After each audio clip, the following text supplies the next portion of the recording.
Hey guys, and welcome back to another episode of Sundari Broadcast Systems. It's me, your host Charlie, with Dom. Hello! Dom once again, and Shane is back with us again. What's up, guys? I am now at my new house. All right, so today we actually have a bit of a topic to cover. We are going to be talking about all the news we got out of D23 today. So I'm going to turn it over to Shane. He has a lot more of the information than I do. So Shane, if you will. All right. I don't know how many of you saw Star Wars D23 or were keeping in touch with, but we have a lot to unpack. Let's just say it was a good day to be a Star Wars fan and a Marvel fan if you're one of those guys as well. But it was overall a great day at D23. So just to unpack it, we finally got our first look for anyone that wasn't at Star Wars Celebration for Mandalorian Season 3 trailer, which if any of you have watched it, we're going to get into that soon. We're also going to be discussing about Tales of the Jedi trailer that finally dropped. That's very exciting for me. We also have Skeleton Crew. We finally got first looks and confirmations about the story. We also have Bad Batch delays that we should talk about. We have the Ahsoka show that has finally been given first looks, and we have some quotes from Dave Filoni about it all. So that's a little exciting. And then, yeah, that should be it for us. But to kind of kickstart off, I don't know where we want to go on this, but I think we should talk about, for me, it should be Tales of the Jedi. I know all three of us have. I know all three of us have excitedly watched Tales of the Jedi, and so let's get right into it. And I'm very excited for the show. It's finally, I would say, something new for Star Wars, especially coming from Count Dooku. I know many of us as fans for Star Wars have been wanting to see young Count Dooku for ages. We've wanted to see what he was like as a Jedi.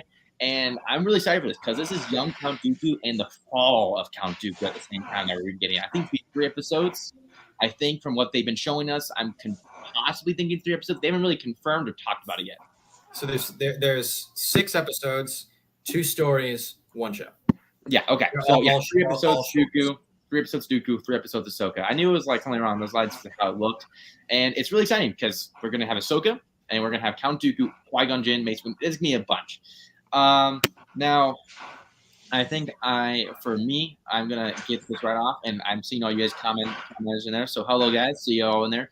I want to say first about this before getting to Count Dooku, and I mean we're gonna probably have some disagreements here from Charlie and Dominic, but this is just me.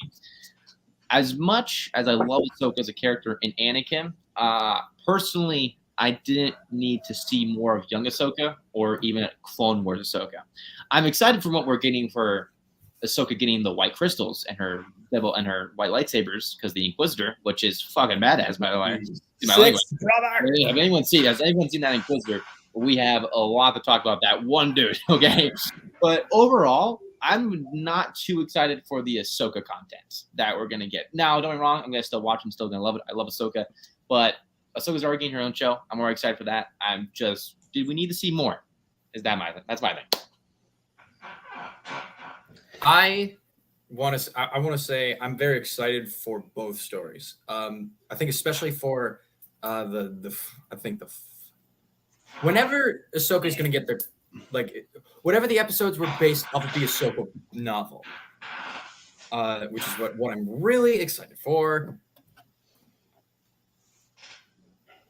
I watching that trailer, I really liked the parallels we saw between.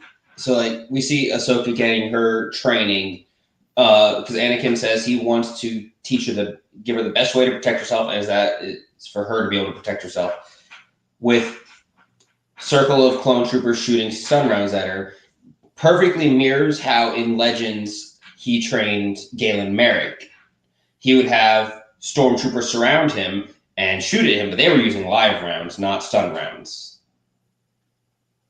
I mean, so I like that parallel because they were trained by the same person, but it's just like it's an effective training method, I guess, for Jedi.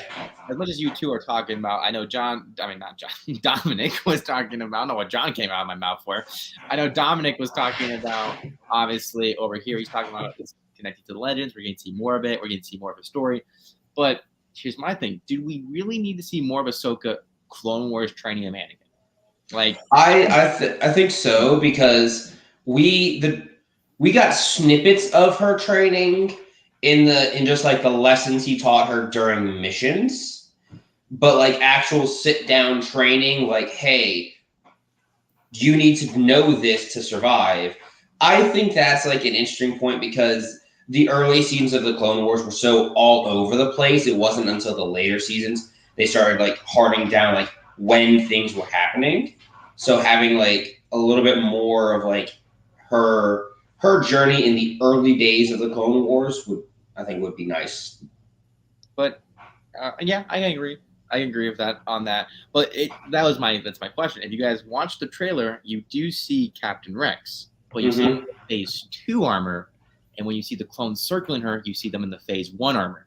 Mm-hmm. So are we going to see Captain Rex fighting an Inquisitor, or are they just already establishing that the captain's commanders are already on Phase 2 armor?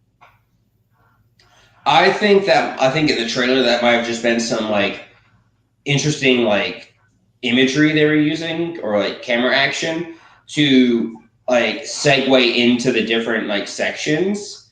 But it could very possibly be like some of the new clones, like the shinies, still had their Phase 1 and everyone was phasing into the Phase 2, and Rex had already modified his Phase 2 and his Phase 1 together, and he just shows up and he's like, hey, bah. Bah. Because his famous line is experience outranks everything. Now, and Dom, do you want to add anything more about the Ahsoka part of the Tales of the Jedi? I don't want to watch the funeral again. Yeah, why was the funeral actually in that scene again? Why was the funeral there? Okay, she was there. Ahsoka probably showed up. It kills me. And we just killed Shane. That's heartbreaking now. Now that's gonna be another perspective. Thanks, guys. Which is why I think I like this era, because I think this story, the Ahsoka part of it adds Ahsoka to the events of Revenge of the Sith after Anakin turns. Yeah, I agree to that. So that's, I agree. I think I want to move on to something, because now bringing up the funeral part. Let's not yell yet. We see her. What? I just lost my train of thought. I couldn't. So, I want to talk about this. If you guys obviously watched it, which you two clearly watched it, we were already talking about that. The Count Dooku scenes. Obviously, what we've seen from him, it looks like we have a very, like, in a sense, rageful Count Dooku during the like ending of his time. I also, I just want to, like, before like any of you go off, I do love the comments of him saying, like, I've been warning them about the upcoming darkness, which is, this is clearly, in my opinion, going into the prequels era. And so my question is, do you guys think we'll like see Count Dooku turn once he hears about Qui-Gon's death to a Sith Lord or a Sith? Because there's possibilities you're going to see actually Count's reaction to the death of his apprentice. Didn't he turn before he died? No, he turned. He left the order around. He actually turned in between. He left, I think, in between Phantom Menace and Attack of the Clones, because there's a deleted scene in Attack of the Clones that, like, it shows like Obi-Wan talking about Count Dooku, and she's like, yeah, he's the finest of us all, and then he left, was like a sadly like leaving of his process, which I think he left around after Menace, I think a couple years, or like maybe a year after Menace. That adds a lot of more. Yeah. Can we avoid deaths when talking about Tales of the Jedi at the moment? No. That adds so much more to that. So obviously the Count Dooku stuff to me really dope. So do you want to add anything about that? I mean, I like how we I liked how we're seeing obviously young Qui-Gon, and just how, like, obviously Dooku thought he was doing the right thing, because he states he wants to bring peace to the galaxy, but then his ideals don't match up with the ideals of the Jedi. I love how just in the trailer we were seeing that already. I do. We see that also. Like the more I think about that, the more it's how Dooku's ideals affected Qui-Gon's ideals. Yeah. Like when we see in Phantom Menace. And I'm excited. I know I think it's technically Legend still, but I'm excited to see Grandmaster Mace Windu. Yeah, because he's great. He's actually a Grandmaster for a little bit. Yeah, because during for the people that don't know, during the events of Episode 1, Phantom Menace, Mace Windu was in Legends. He was Grandmaster of the Jedi Order. It was after the Battle of Geonosis he stepped down and let Yoda retake Grandmaster because he felt personally responsible for allowing such a calamity to happen.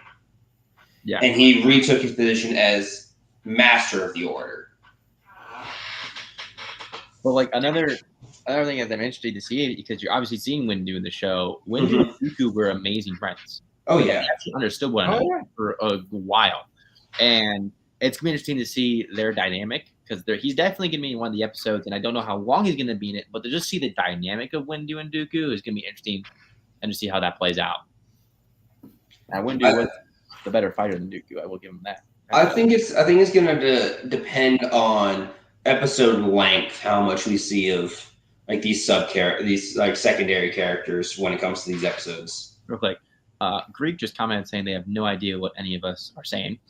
Did you not watch the Tales of the Jedi trailer, or are we just speaking gibberish?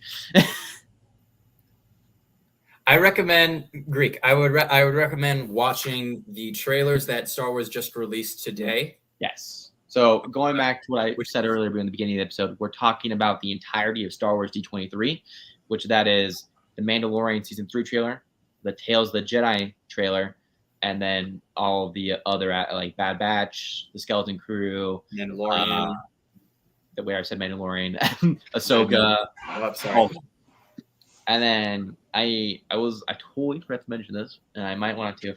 I have an inside source on the Star Wars games that are coming up, and I have some nice spicy information. What he's telling me is true, especially about Jedi Survivor. You're telling us this now. Yes. Interesting. Awesome. I think we should stay away from leaks as much as possible because So like I've talked to people who like have worked on games. Like obviously the game had come out by the time I was actually able to talk to them, and they said like these leaks sometimes they would purposely release false information to kind of lead people away from it. So while leaks are nice to like theorize, I don't want to like base too much about it off of things. But Tales of the Jedi, Count Dooku, all that stuff, Ahsoka, I'm excited for. Mm-hmm. It's definitely, if I think this show is possibly a taste of like what they can do, because there's a lot of Jedi stories they can tell, and this could be a doorway to opening to drama like this. This could be a doorway to talking about High Republic and again shown in an animation show by them. It could, for Old Republic fans, it could go into the doorway of Old Republic Jedi stories. It could go into the doorway of, there's endless possibilities of Tales of the Jedi. There is no like it's set in this era. They're just talking about two stories that I think this is just, like I said, this is probably a test run to see how well this is going to be viewed and see how well this could do, because this could be a door opening to a lot of stories that people want to see. I agree. So if we want to move on to Tales of the Jedi, we can move on. I would say we can move on to. I think we should move on to probably. One more thing about Tales of the Jedi. Did you catch that Yaddle and Dooku fight? Yes. I think that's the first time that we've seen Yaddle animated. Is that going to be? Do you think that's a sparring match between the two? I believe so. It could turn. It could turn from a sparring match to Dooku dipping into his dark side. Yeah, there are endless possibilities of that. And we get to hear, and we probably will hear how Yaddle speaks, because If Yoda's the only one that speaks in riddles, I'd be really upset. it would be funny though. It would be really. Yoda's the only one that's actually been doing it, which actually makes sense for Yoda's character. I don't really care if it's like he's the only one. Yoda has been known as the guy too. So it's I can't remember if it was official canon or not, or if it's just like theorized canon. But some piece of Star Wars media has confirmed that Yoda talks normally, but talks in riddles and backwards to confuse people because he's 900 years old and just doesn't care anymore. Because we see him talk clearly in episode 2. When he's giving the orders, he's talking clearly. Yeah, when he arrives at the forward command center, he says, "Fire on the nearest starship." Not saying starship nearest fire on. He doesn't do that. He's clear and he's clear and concise with his orders. If I would also say that could also mean speculate that riddles are are not good uses for orders.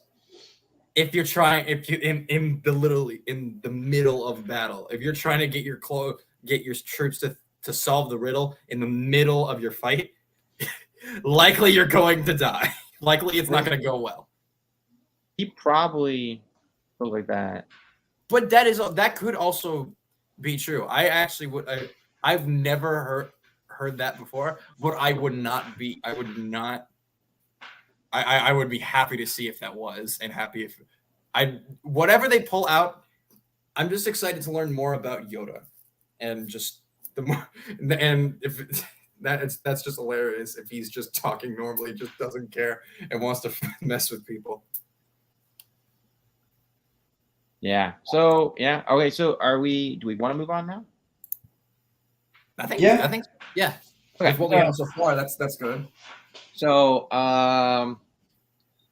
so what we could move on to, and this is going to be a talk about it now. We can talk about Andor, the final trailer that finally dropped. If you guys have watched that. For Andor? Yeah, Andor's final trailer officially dropped. It wasn't really too much new.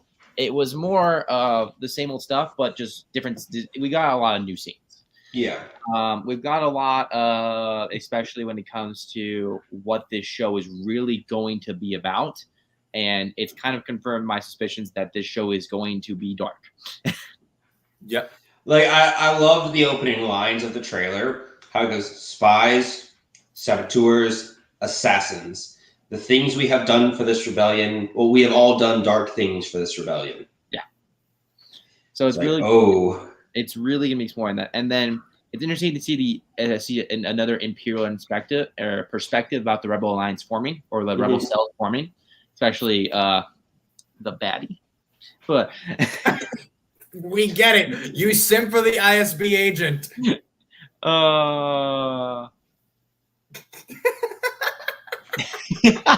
I love the comment. I love that comment. What did someone say? I missed it. Wait, hold on. A young league walks. Believe you, no one. Oh, that's a great comment. But okay, just going back real quick. The final Andor trailer, like I said, a lot of the same scenes we've seen across all 3 trailers, but of course, every trailer they have to at least show a couple new scenes or a couple new rephrasing of the trailer. It's definitely, in my opinion, going to be about, and it's going to, well, obviously it's about maybe Andor and how he gets to the Rebel Alliance or the Rebel cells. But it's interesting because I think we're getting 3 perspectives. I think maybe 4 perspectives of the show. Actually 5. I think we're going to get 5, and this is going to be interesting. And they're all going to revolve around Andor. Andor is the main character, and he's the one that's going to obviously set the stage, and we're going to see him constantly. But I think you're getting the Mon Mothma's perspective in all of it, and she's going to be linked into Andor eventually. Bill Skarsgård's character, he's the link, and then obviously he's the link to Andor, and he's to be that 3rd perspective. So we have obviously those. It looks like we're also going to be focusing on the Empire. with the ISP agent. She's the main attraction as well. They're focusing around her. That's not me simping. That is just me saying it. And then you have that one character. I do not know the actor's name or his character's name. It's the I think we've talked about they're imperial like officers of the empire. They're the blue if you guys I think the local the local military. That one guy that we constantly seen throughout the show throughout the trailers. I think he's gonna be a fourth perspective linked to Andor. And then the fifth one was who was the fifth one? Why am I blanking? The senator. Is he a senator? Mon Mothma, the senator. Not Mon Mothma. The other Mon Mothma. Mon Mothma is going to be that perspective as well. It's definitely, this is my thing. I think my overall thing is it's going to be about Andor. The first 3 episodes I'm calling now are one, possibly the occupation from the clones after the separation, after the separatists. Give me 1 second. After the so I mean, Charlie, you can agree with me. I think the first 3 episodes are going to be about his homeworld being taken over by the Empire, and then that's probably what the 3 episodes are going to be: is the Empire coming in, taking over the world. I actually think it's going probably the first episode at least is going to show his home planet being invaded during the Clone Wars, because Andor states that he was a separatist before he was a rebel. I did not know that. So there is a chance that his entire planet was a planet of separatists, and that's why we see clones. It's during the Outer Rim sieges or whatever, and we see the planet get invaded or the aftermath of the invasion when there are clones as a peacekeeping force there. Yeah, that could be it. I can agree with you on that. He's dead. He said he's been in this fight since he was 7 years old. Mm-hmm. 6. He was 7. 6. I've been in this fight since I was 6 years old. I think I heard. It's a number difference, but still. I'm gonna because think about it. Because think about it. When he says that, it is 19 BBY. So if he was in the fight at 6, that would have been during the Clone Wars. Well, yeah, no shit. So I'm thinking we'll get some perspective in the Clone Wars. You see the clones in the trailer. Yeah. Well, yeah, that'll make sense for the clones. You see the clones turn and aim at a group of people. Did you guys miss that? Did you guys really miss the clones? No, I saw that. Oh. I think I did miss that. But at the time, it would be the Republic, not the Empire, because you were saying it was the Empire taking over, but at the time it would have been the Republic. But you also see that Imperial Star Destroyer go. Did we also? I also want to say, when the clones were in the shots of it, was adult Andor in those shots as well? Yeah, so it was like there was a city. It was like there was a gathering, and they were marching through the gathering. Okay. I know. They were marching through a street. They're marching through imagine this. Imagine a military parade, raining, and it's a bunch of clones marching through it, and everybody's on the side. Okay. Okay. Because I was thinking that he would have been a child since during that, but it would. I'm now confusing myself. I'm confusing myself too now. Thank you. But overall, Andor, I'm very excited for it because Andor looks like the show that is finally giving what me and Charlie and many of us have asked for. I don't know if it's been you, Dominic. I think you've been along the board of this. Is gritty Star Wars. I've been wanting to see, as we said before, we've been wanting to see Star Wars dip into more darker territory.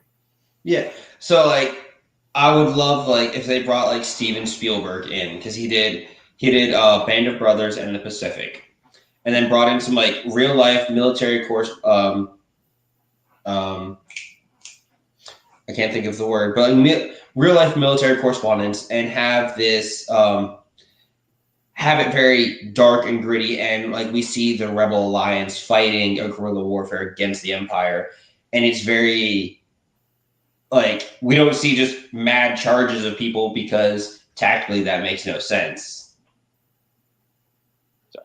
but like have them like use like actual tactics that make sense and make it very gritty. Like you have a thermal detonator go off right by your foot, yeah, your leg is gone. It's not, you get flipped 10 feet in the air and just flop down. No, your leg is gone. And real quick. Welcome back, Kurt. See, you're back in the chat. Welcome back, Kurt. But I agree with you. It's what a lot of people have been asking for. And dark gritty Star Wars. I think the Empire. I know I said this. If you wanted to do like your first test run of dark gritty Star Wars, do the Empire. Do the Galactic before A New Hope, or even during the events of New Hope. You could do like a lot of different events throughout the Galactic Civil War. But you should like that. If they want to do a test run of it, this is your test run. Because this is going to be a test run of how people are going to receive it. And then you're going to obviously have Acolyte, which is definitely going to be dark, gritty Star Wars as well about the Sith. So it's just obvious. It's just multiple test runs. And then if whoever's getting their new trilogy, don't really care who it is, you can obviously start bringing dark, gritty Star Wars in there as well. So Andor is going to be exciting. I know I can't wait to say it. I'm just going to be – I think I'm just going to be really happy to see this show. And it comes out in, it's the 10th, so 11 days from now. We get September 21st. 11 days from now, we get Andor. Hell yeah. So any last-minute thoughts before we branch off? Because I know we're gonna branch off soon. No? Okay, so let's just talk about. We don't have to really talk about all too much. We can just talk about this announcement. Bad Batch has been delayed. It's been, I think, it's around January now. I think it's January 3rd, 2023 now. It's in January. I know it's in January for sure. I just don't remember the date right now. I can't pull dates off the top of my head. Well, it's now in January. I think it's the 3rd of January, 2023. It's been delayed too. It was originally going to come out in October, like around this time as well. But it's been delayed. So. Any thoughts on the delay? Any concerns about the delay? You guys think? I mean, while it is upsetting that we're not getting it keeps getting pushed back and pushed back and pushed back, as long as they deliver a very clean and polished show, that's honestly all I'll be happy for. Is that we're getting a good Bad Batch is a good show. We'll be getting a second season of that. And like I said, if it takes them a little bit because they're having to funnel resources into other projects and they're trying to clean it up and make it look better, or they just don't want to overflow the market with just multiple shows running at once, I'm fine with it. It's not going to For any of us that are Game of Thrones fans, Star Wars fans, Rings of Power fans, and Marvel fans, right now we have literally 4 shows running back to back to one another. Basically, if you're a giant fan of nerding out right now, you're basically having a lot of shit. You're basically just getting a lot of content. So I mean, I agree with you on that, because the Bad Batch came around after or during Andor's time. That pulls viewers wherever they're going, And then I agree. I think the delay is for good reasons and good all reasons. You make it with all those shows. Out of personal thing, I wasn't too upset about the delay because I wasn't the biggest fan of Bad Batch season 1. There were good episodes. There were some good and amazing episodes. But my thing is that I just read that comment, and now I'm concerned for our commenters. Anyway, we'll get to that in a bit. I wasn't too upset about the Bad Batch delay. I'm actually perfectly fine with it, if you ask me. Well, if it, like I said, if it's going to make the show better, I know I'm excited for season 2 because there's a couple things that have been confirmed. Cody's coming back, so I can't wait to see all of that. But I think overall, in my opinion, I wasn't too upset because, like I said, season 1 I wasn't a big fan of season 1. I think the ending was, the ending wasn't so good to me. I know the episode before the ending, beautiful, but they're good episodes. It's just I wasn't too excited, and I want more of a. Maybe you guys are in my boat. I really am hoping for a more compacted, coherent, clear story. I feel like it was jumping around a lot. The first season it was a bit jumpy, especially in the first few episodes. Well, we've noticed that with almost every Star Wars show production, is the first season pretty jumpy. We see it with the Clone Wars. We see it with Rebels. We see it with Mandalorian. I wouldn't consider Mandalorian being on that list. I'm trying. Well, it had like a main story was following, but like it jumped around a little bit. Okay, that's my thing. That's my thing. Yeah. That's like my problem with Bad Batch. That for a while, and I think Kurt can agree with me if he's still watching. It felt like in some episodes when they were going from 1 to like 1 to 2, like all that, it felt like it wasn't a clear. It felt like it wasn't a clear story going forward. Like once they got to like certain aspects, you finally kind of got the clear story of where we were going, but still, it just wasn't. There wasn't like a clear road. Whereas Mandalorian, yes, we were kind of jumpy in the first season, but I knew where we were going. You know? Yeah. I think that the second season will do. Well, I was going to say give it justice, but I don't think that's the right term for it. That's not the right term because like it isn't. But I'm looking forward to it. I just lost my train of thought again. Yeah, Fuck. like real quick, Kurt. I agree with Kurt's comment. Like 100% agree. It felt like multiple side stories and then big things like every like 2 episodes. You know, that's what it felt like. It felt like there was no main story until you got near the end of the show. Which could also mean that I was going to say, if you look at it from a character perspective, like from the character's perspective, that was kind of their life back then because they didn't. It was like it felt jump. The reason I feel like it felt jumpy is because they didn't know what to do because it was getting used to change. I agree with you on that, but then as much that can be a good storytelling device, but if you're making your own fans feel like we're jumping and there's no clear like objective, then we get lost in the side stories or where the show is going. Don't get me wrong, what you're saying, that's where they could have been going. It obviously just wasn't conveyed like that. All right, so I want to two things I want to talk about. That's not like Bad Batch related. It's just are just random tangents. Mm-hmm. First thing, adults that are watching, drop in the chat what you're drinking tonight. If you're drinking something, having a little adult beverage, tell us in the chat what you're drinking. Of age, if you are of age, Shane, I'm looking at you. What do you mean? I am actually, for all those of you in the chat that are adults, No. We're not going off technicalities. We are going, can you go to the store, buy your own alcohol, and drink it? No, you cannot. No, I cannot. But I can have literally alcohol right now in my house. I just went downstairs and asked. We're not counting that because you're not of legal age to go buy your own alcohol. We still have a child in here. Yeah, that's why I said adults that are watching. Yeah. Second thing, I want to address this real quick. I know. So let me explain this. Hold on. You're taking us away. So after the rise of the Empire, Jar Jar was shunned. He left the Galactic Senate. He was shunned when he returned to Naboo because he was galactically blamed for the rise of Emperor Palpatine. Because everybody went back through the Senate records and saw that every push that got the Chancellor more power was done by Jar Jar.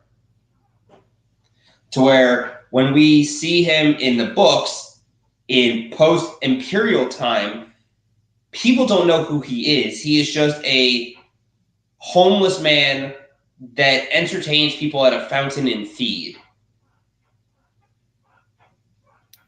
That's not the fucking record.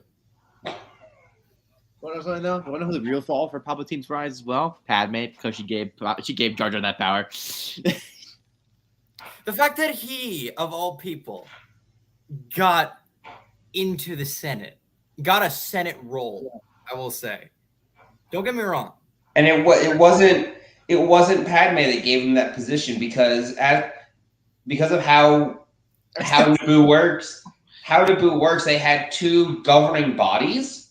They had the people of Naboo, and that was they had their Senator Padme.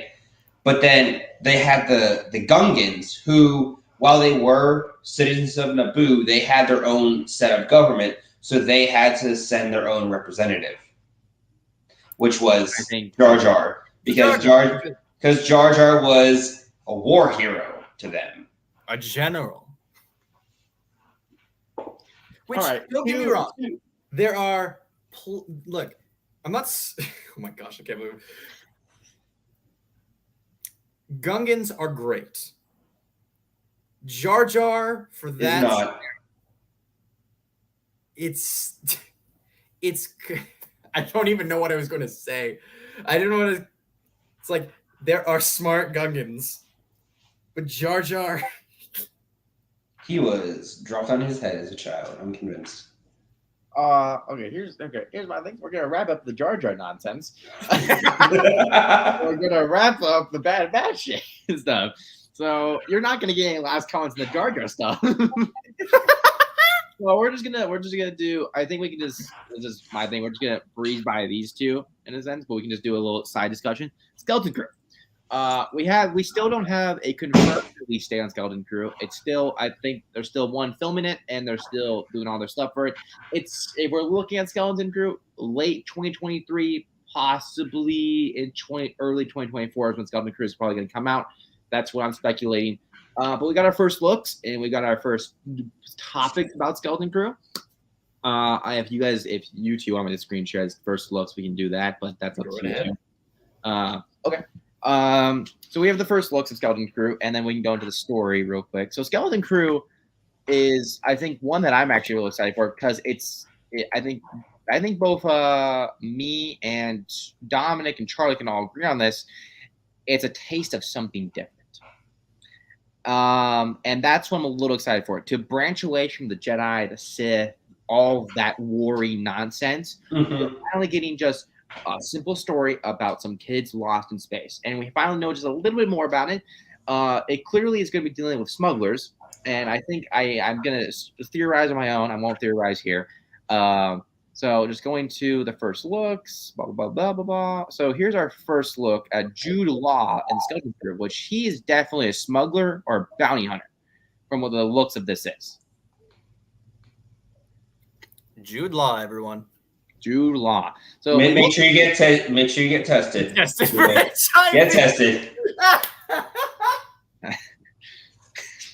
So if we look at this shot real quick, here's Jude Law, and here are all the kids in the background. Now there's not the eye scanners or like the stuff at the door. There's multiple of them. There's multiple of them. And so my first thought process is Jude Law is either one, he found the kids on his ship, or he's a bad guy in the story. There's a couple things going on with that. They haven't confirmed anything. They haven't confirmed the names. Nothing much. This is one of the only first looks we got. And this is the only first look that has been. Damn it, Kurt. So I'm gonna stop sharing. So I remember when they first announced Skeleton Crew at Star Wars Celebration. The way they worded it made it sound like they were taking kids from like our universe and trapping them in the Star Wars universe on a ship, and they had to get home. And I was like, "Oh, I'm down for that. That's gonna be great." Just I would watch that. But then, like, I read more into it, and it was just kids from the Star Wars universe get stuck on a ship, and they have to figure out how to get home. Like, that's still watchable, but I would like some universe breaking, just like a non-canon show where they're kids from our universe stuck in the Star Wars universe, and they got to figure out how to get home. Like they'd be like they would be like, if that were to be a show, those kids would be chased around by government after government because they're literally alien to the galaxy. Yeah. Mm-hmm. So here's the thing in general about this is that you obviously have the Skeleton Crew first look, and they obviously YouTube just talked about this. We got a little bit more about it though. It's kids trapped on a ship, possibly with Jude Law, and they're going to different places. Or Jude Law is the person that finds them. Depends on what their story is about that. Like I said, he could be the villain. He could be the accidental hero. He could be a couple things, But Jude Law definitely looks like he's a smuggler. Definitely from those like image looks, he looks like a smuggler. It looks like these kids are following him somewhere. Basically, he's trapped. They're trapped on a ship in the core worlds, which that's interesting. The core worlds, because we're all around there. And if this, whatever era this could be prequels era Republic. This could be whatever era they want to do. This could be a little interesting. If it's because crime is ravishing in both the prequel era and the Imperial era in the core worlds. The Empire, as much as the Empire is basically teaming up with criminals.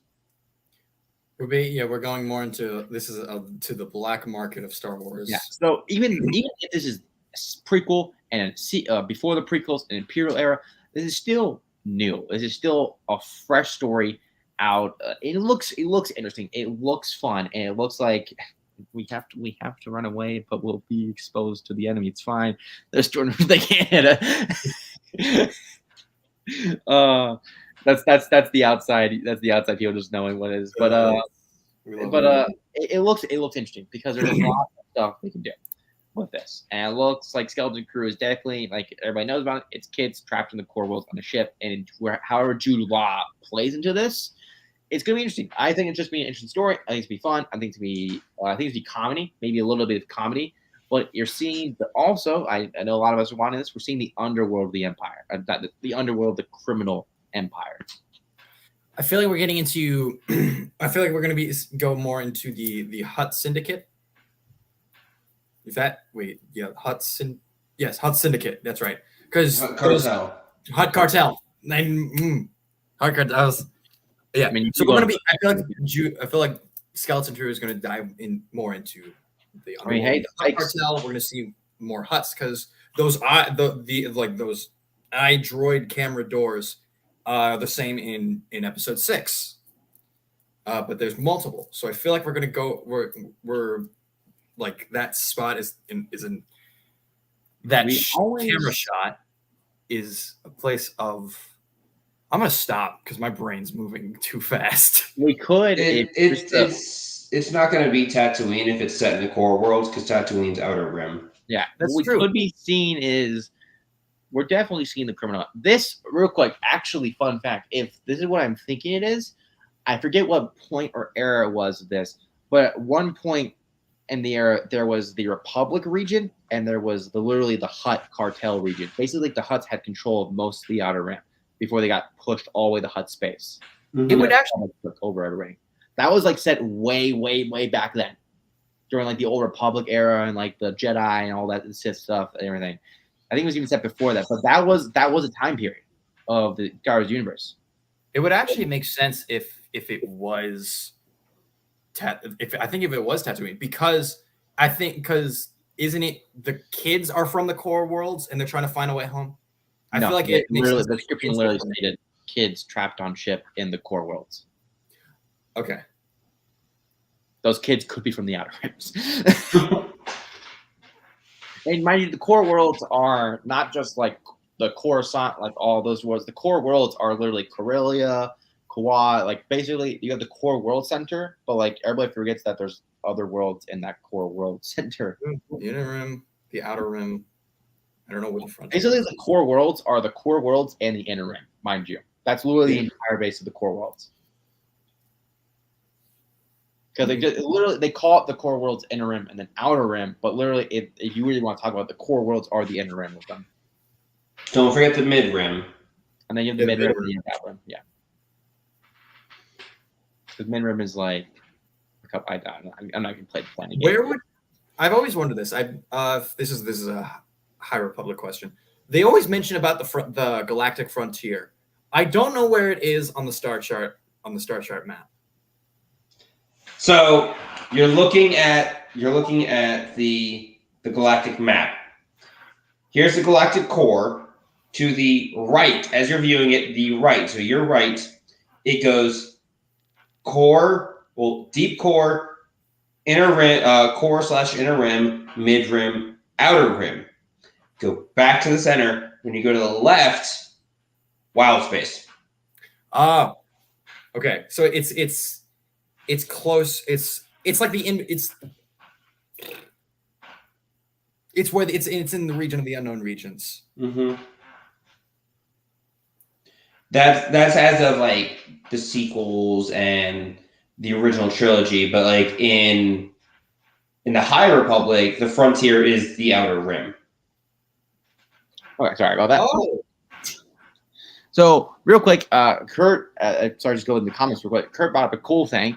They've been kidnapped, and that's interesting because if they've been kidnapped, sorry, if they have been kidnapped, well, they could be taken by everybody gets about them, the Pike Syndicate. Mind you, the Pike Syndicate is slavery, but that's what I was using them for. the Pike Syndicate could be an option. Real quick, I will be right back. But if you two, I know I'm headcaning this, but I'm just gonna talk about this real quick and just kind of branch away from Skeleton Crew. The Ahsoka show, and you two can talk about this. One, the Ahsoka show got its first look, and I don't think I really need to show that. It was the first look was basically just a couple images of off screen, and then Ahsoka in her classic stance, you know. But basically, one thing that you guys can talk about this quote real quick. David Filoni literally stated like someone that he is putting his time and effort into this show. This is like everything that he's been, in a sense, working up to. So, thoughts about that? Like Dave Filoni just putting everything he has into this show, like his story writing, his mind, his brain, everything he knows about Star Wars. He's literally just putting it all into the show because he wants a lot out of this. So, what do you guys think about that? You two can talk about that while I'll be right back. I have been looking forward to this for a long time. Mm-hmm. I think this is why I had this thought earlier in the stream, but Ahsoka is as far as I know, only seen through shows. I don't recall her being mentioned or even put into comics, or only mentioned once, only like referenced once in the movies, just by voice alone. But I think it makes sense for Ahsoka to have been just seen through only shows. If you know what I mean. Yeah. So built we up to this show. we can't forget her novel, the Ahsoka novel. That's true. That is true. We can't forget that. But with this being Dave Filoni's brainchild, like just Ahsoka in general, it's his brainchild, his pride and joy. It would make sense that when she finally gets her own solo show, that he goes ham on it. Like just absolutely nuts. Because like that's like us being able to make a movie, like a Sundari broadcast movie, where it's focused solely on Mandalore in Sundari or whatever, and we're like the Resistance radio or whatever, just the main announcement radio throughout the entire capital city. We're going to be involved in it, so we're just going to be our part of joy. We're going to put forth our best work. I think that's what Dave is doing. I'm not saying that his other work is like subpar. All of his work is great, amazing, but I feel like he's pulling out all the stops when it comes to the Ahsoka show. Because this is his character. Like, wasn't he the one that made the concept of Ahsoka? Yes. Sense. He sat down with George and was like, "Hey, I want to make a character." And George's like, "Okay, what you thinking?" And he laid it out, and George was like, "Okay, go for it."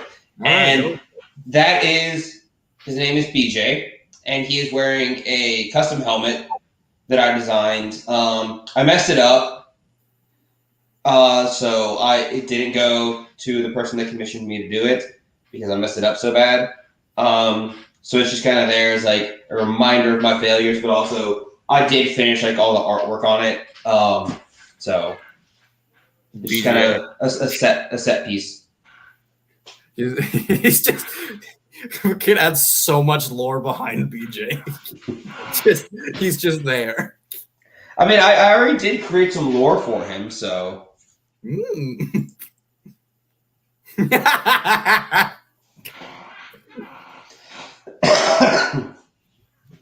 You're still muted. So you guys been talking about Ahsoka?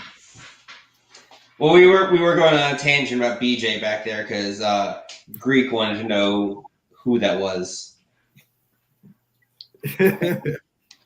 Cool. Okay. So what was so what you was talking about, Ahsoka? That How it's like the culmination of everything, every bit of Star Wars media we've gotten with her in it has been building to this moment, to this show. That since it's Filoni's brainchild, he's pulling out all the stops for it. Okay. So I was going to go on to this. This could be one of the reasons why Bad Batch got delayed as well. that's what I was gonna say. Because of Dave Filoni's behind. Dave Filoni's the showrunner for both of them, and he could honestly be like, "I'll sadly delay Bad Batch and spearrun Ahsoka for a little bit," you know. Because it makes total sense. It's like I think it's his first character that he's ever made for Star Wars. Had the concept, talked with George Lucas about it. He gave the green light and went with it. But if you guys are, I mean, I don't really have any comments about Ahsoka. All I know is I'm really excited, and it makes complete total sense why he is doing it. Yeah, and I was telling Charlie earlier that from what I've seen in all Star Wars media I have not seen Ahsoka in any comic. I know we have a book, we have her novel, but that's as much as we can get. And she's not been in any movies aside from her voice in Episode 9. Yeah. So it makes sense that she's been in that we're seeing her frequently within these shows, because that's mostly the important media source. I lost the reason why I was saying that. So here's my thing, and I wanna branch off from Ahsoka now, because Ahsoka has appeared in one show that we've been saving for the end, and I think everybody's been waiting to hear us talk about it. Mandalorian Season 3. That trailer, to see it finally for your hand, the beat, the tone, it's telling me we're getting basically another, in a sense, Dark Gritty with Baby Yoda with Grogu. But Civil War looks like we're gonna. Don't worry about that. Don't worry about that. Let's continue. It looks like we're going to be. If me and you guys say, oh God, Civil War. It looks like we're going Mandalorian Civil War for the throne. Or I don't know if we're doing that. Probably okay. It's not for the throne, in my opinion. I think something happened. I think there's a time gap. For starters, I think there is either a time gap between season 2 to season 3 now. There may be no time gap, but Bo-Katan's quote of "your cult" is the one that fractured Mandalore. It looks like she is targeting them, like solely, and it looks like it even looks like he's like, whoa. Those are like my brothers you're talking about that I grew up raised like I was raised with, you know, and we back each other, because that one scene where he is just menaciously walking behind like the others and coming out forward, it looks like it's about to go down. I have a picture. I have a tweet pulled up on my phone when there was a scene that caught my eye when in that trailer, and this tweet put it perfectly. So before that, we see in the Clone Wars. Here's a picture of Sindari. Bro, here's it now. Here's it in the trailer. It's gone. Yeah, so we see it in Night of the Long Knives. I think Night of a Thousand Tears. Night of a Thousand Suns. I think that's it. Years. One, hold up. I don't care that you got it wrong, Dominic. I care about more that he got it wrong. This man's listen, nut, and he goes blah blah blah. It's not 1,000 years. Shit. I worked a 12-hour shift today. I don't want to hear it. Yeah. I'm tired. You don't finger me. That come out wrong. But you don't stop me. You don't do. But so we see that Operation the Empire carried out where it decimated Mandalore. Like we see that in season 2. Yes. We do. Kurt, control your boy. Control your boy. Hey, you control you. I do I'll control drive me. this. I'm going to drive this. we- Okay, so yeah, we okay, do yes. see that. And I'm thinking, here's a thought I had when I heard that quote, that your cult is the reason that split Mandalore. Can I just share the trailer? Can we just share it? We just Yeah, wanna go. I want to. Before you do that, I want to say Oh, well, maybe. at this point, last time we saw Mandalore was in Rebels, and they all united because Bo-Katan had had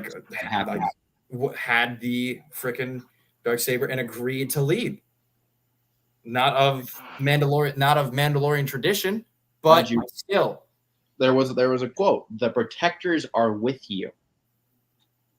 Like, because it was Clan Kreese, it was Clan Vizsla, it was Clan Ren, it was Clan Eldor. There's a lot of clans there, and it was like he basically said the protectors are with you. So, what happened for that to go like that? Probably someone had the realization that the Darksaber, Bo-Katan did not win the Darksaber fairly. I have some lore behind that. Why that wouldn't actually cause an issue. So let's say Shane has the Darksaber. I challenge him to single combat for the Darksaber. I proceed to win. I then rule all of Mandalore. But let's say Dom has the Darksaber, but doesn't feel fit to rule all of Mandalore. So he calls either all the heads of the clan or all the people in charge needed to do this, and publicly hands me the Darksaber, and the clans and the different houses agree to follow, then it is still accepted. But the primary way is to win it in single combat. Yeah, that's why when Moff Gideon was basically stating like she can't take it back now, she just can't take it off your hands. She needs either one, the protectors there with her, and they gave you a realization they're all dead. Like most of them are gone or dead. And they're in battle. They're fighting each other. They're fighting each other, or two, you need to win it in combat. And she's not about to fight him to the death. Or fight him almost to the death. I feel like she's gonna pull like real quick to win it back. Here's also just a little bit. If you guys want to take a look at the stream real quick. When she says right here, you are Mandalorian no more. She is wielding the Darksaber. You guys realize that, right? It's helmet glaze. But glaze. It is in the helmet reflection. Or a Mandalorian. So either she's forcibly taking it off of him, or he still is going to wield it. I thought this clip was from season 2. No, not season 2. Bad Batch. This clip, Boba Fett. Boba Fett. I didn't mean Bad Batch. This is what. But real quick, from season 2, when she says you are Mandalorian no more, they're in space. This is not in space. Okay, so I think what I'm trying to say is that quote is from Book of Boba Fett. Okay, yeah, true, possibly that could. But this clip could is from this season. Bad Batch got an Good. Yeah. Good one. So definitely, I give you a review on that. But she might have the Darksaber because Din may just give it. I mean, he's not gonna probably give it. I think something's gonna happen because it looks like she's wielding it. They trained together. She was training him how to wield it. Mm-hmm. I mean, but she could be honestly now. And you are a Mandalorian no more. You can tell it's different. You can tell it's a different entire scene. And then this is. Actually, can I show you guys? Who's chasing him is the real question. There's 4 fighters trying to get him. Those I thought those were X-wings. They're not. They're not. It's a new ship design. They're too bulbous. They look more A-wingish. Yeah, it's a new ship design though for sure. There's 5 fighters actually. I want to point out how good a pilot he is. Do you think he's getting in trouble with the New Republic? No, it doesn't look like A-wings. The New Republic's only using A-wings, B-wings, and Y-wings, and X-wings. X-wings. But even it really looks like they're only using X-wings for patrol. These look like an entire class different fighter. Something. Okay, I just want to. So like this, yeah, she's waiting in the throne. It looks like something's about to go down right here. By the way, this looks fucking Your cool. cult. Like your cult. Like this doesn't look like Death Watch or Bo-Katan's boys because they're all dressed in blue. This looks like possibly people that are backing Din. I know that he's trying to reunite Mandalore. Yeah. So there was the Red Mandalorian. Nope, that is not a Red Mandalorian. That is our. I mean, boy. that is no. Last clip, not that, not him, not Carl. This is Vizsla. Yeah. Vizsla, not Ren. Sorry, Vizsla. Sorry.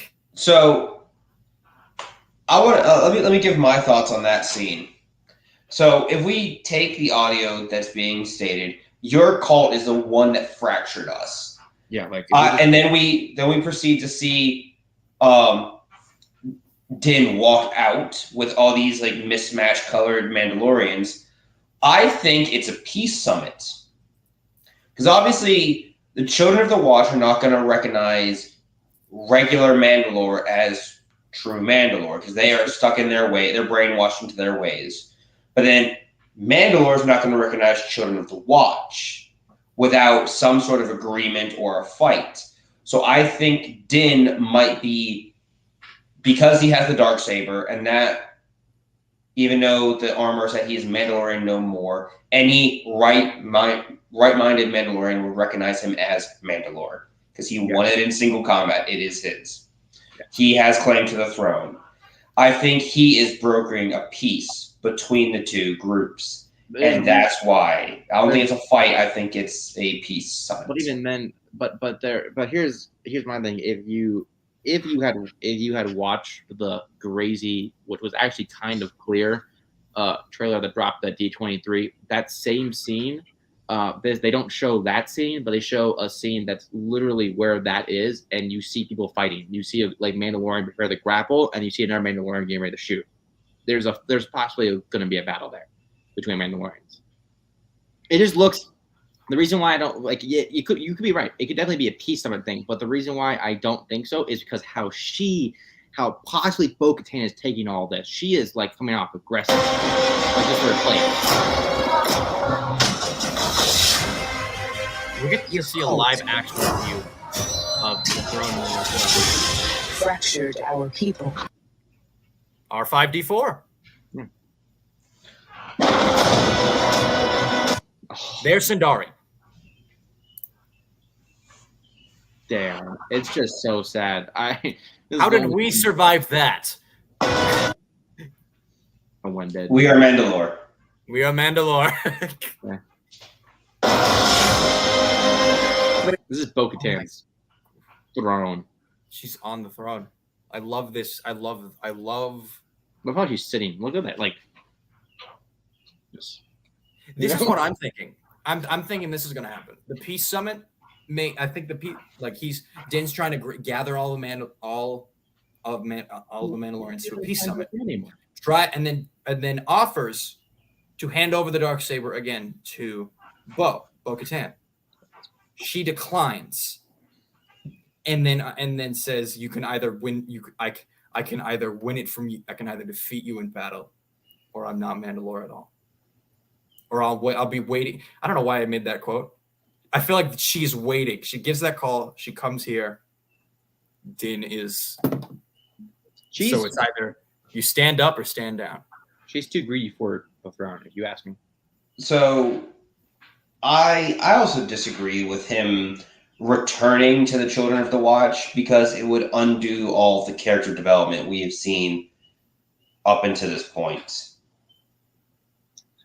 That's true. Because when we first meet him, he is a very brainwashed cult member, like does everything by the book. but then he gets his son, and he starts to grow as a character, and he feels secure enough in his personal beliefs to remove his helmet in front of Bo, in front of Fennec, in front of Moff Gideon, in front of Cara Dune, and in front of Grogu. Yes, we all. I don't think it'd be I don't think he's going back to the Watch. I think he's trying to reunite the Watch, trying to. That's if he's not Mandalorian in the Watch, he's still considered Mandalore. And see, that's always been my biggest gripe with the Children of the Watch, is they're very black and white on what is a Mandalorian, what is not a Mandalorian. When Mandalore, its people, and its culture has never been that way. Are we just missing the comments of? I've been seeing the rightful. She a redhead. They always aggressive. I've also the funky little green man into battle. And then this. Oh God, you too. But personal theory. Bo-Katan's gonna die.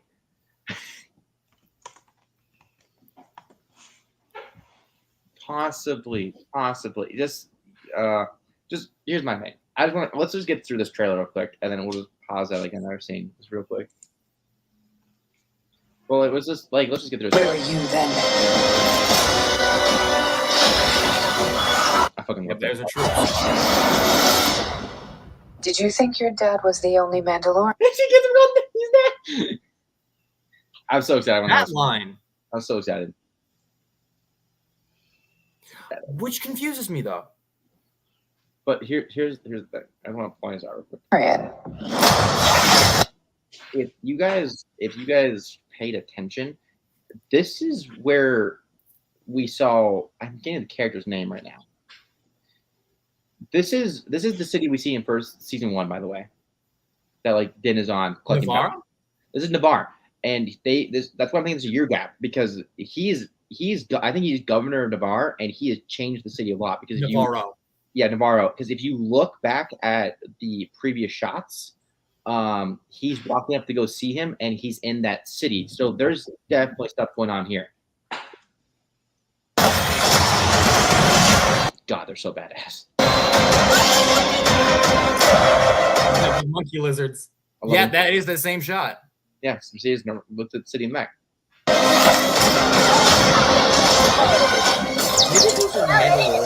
Oh, frick! All right, kid. Hang on. You ready for an adventure?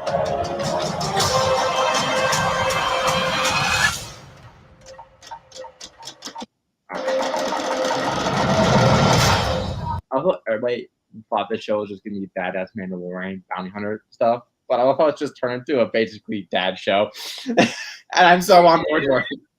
It is.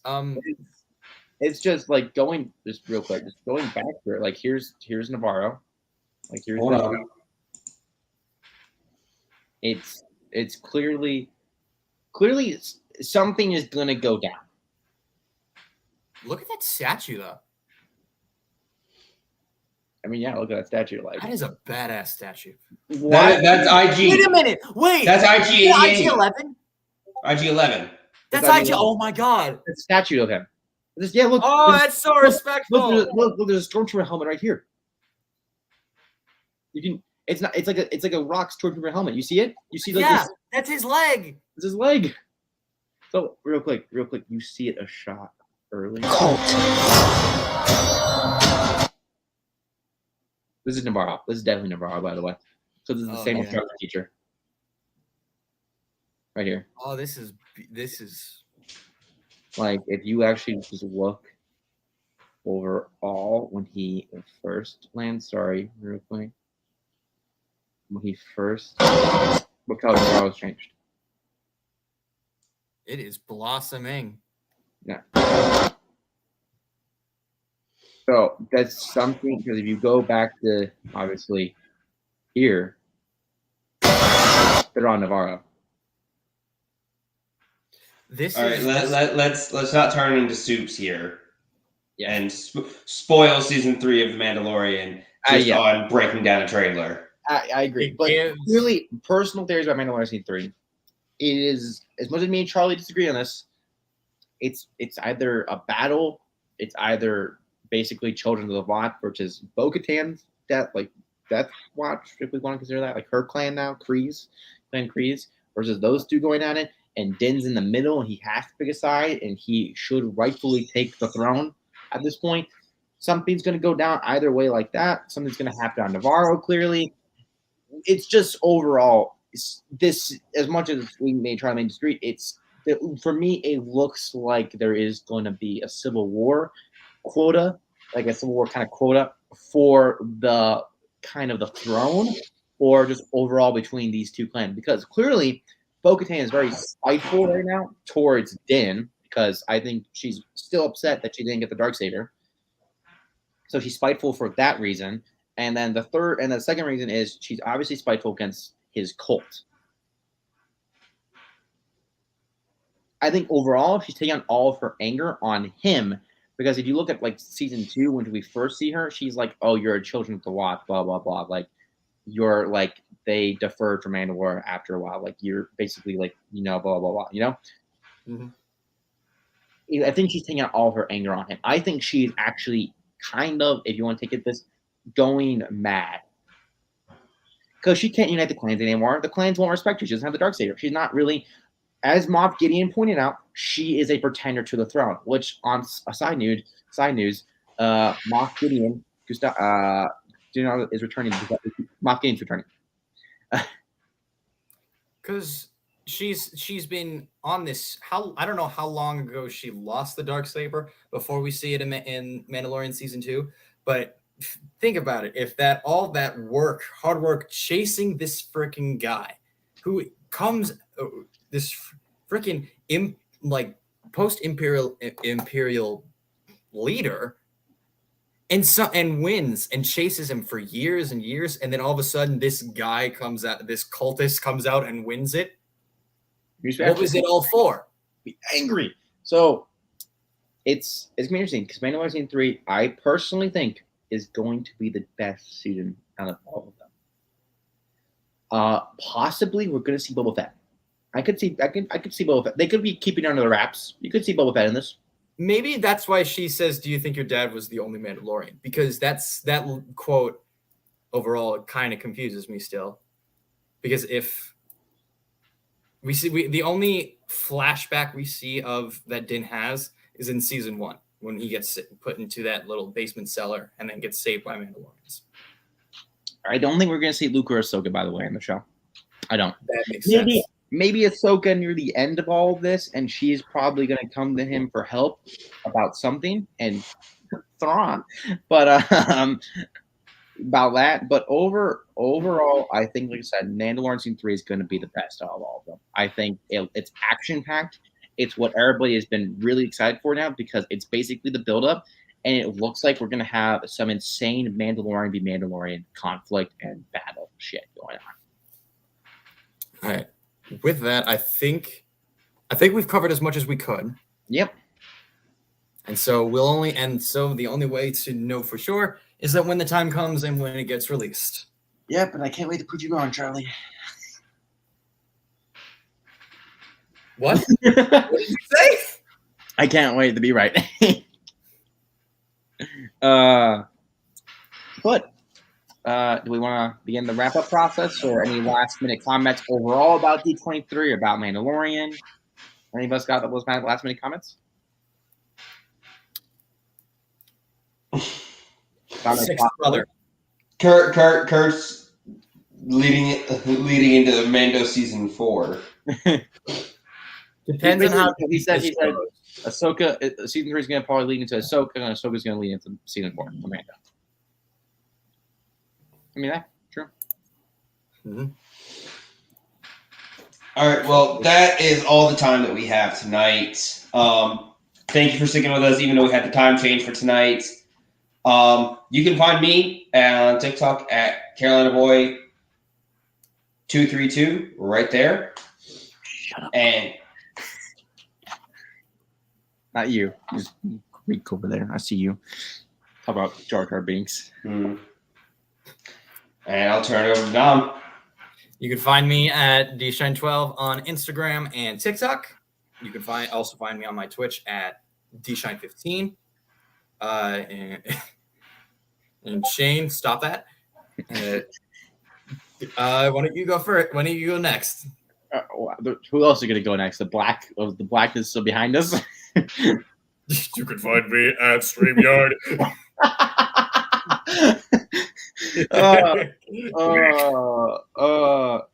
The background's done. You can find me at King Faye Official on TikTok, and if you go to my TikTok, which is basically just type in King Faye Official, which is right here. Okay, you can find me. You can right there. Okay, coming right there. You basically can. Sorry, if you go to my King Faye Official TikTok, I have Discord links. I have a Discord link to my Forces Corruption server, it's community server, blah blah. Well, that also leads to obviously Charlie and our Sunday broadcast system Discord, and that also leads into Dominic. And basically, if you want to go through that route, you basically will see us all in there. Thank you for joining us, guys, and it's been a pleasure to be back and see you all again. All right, we'll be here again next Saturday, same time. Oh, regular scheduled time of 7 p.m. Eastern Standard Time, and we'll be bringing the same chaotic fun that we always bring. And it's been a pleasure to have you all. May the Force be with you, and have a great weekend. I love you all.